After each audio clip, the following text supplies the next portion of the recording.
Vendredi dernier dans la soirée, avant de passer à l'acte, l'ex-compagnon de Jessica Gabriel passe une première fois à son domicile pour la menacer, repart et fait une nouvelle fois irruption. Il serait revenu plus tard dans la nuit et il se serait alors rendu dans la chambre de cette jeune fille, laquelle a immédiatement crié pour que sa maman intervienne, laquelle est effectivement venue, qu'alors cette maman a tenté de faire appel aux forces de l'ordre, et c'est alors que cet individu semble avoir porté ses coups de couteau. Les premières constatations légales font état de 6 plaies administrées par un couteau long de 20 cm, 4 lacérations au niveau du cou et du visage, et une autre, plus importante à la carotide.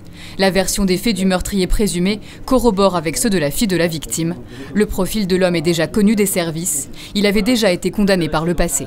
Il s'agit d'un individu âgé de 36 ans, qui est originaire du Lamentin, qui était ouvrier agricole, et quelqu'un qui avait une condamnation sur son casier judiciaire qui datait de 2011, et en 2011 il avait été condamné pour des faits de menace de mort, déjà au détriment d'une précédente compagne. L'homme a été présenté ce matin au juge d'instruction. La charge retenue est celle de l'homicide volontaire. Aggravé par le fait que la victime était sa compagne ou son ex-compagne, et d'autre part par le fait que ce crime a été perpétré concomitamment à un autre crime. Cet autre crime dont il est question aurait un rapport direct avec la fille de la victime. Un texte de loi lié à la protection des mineurs nous interdit de nommer ce délit.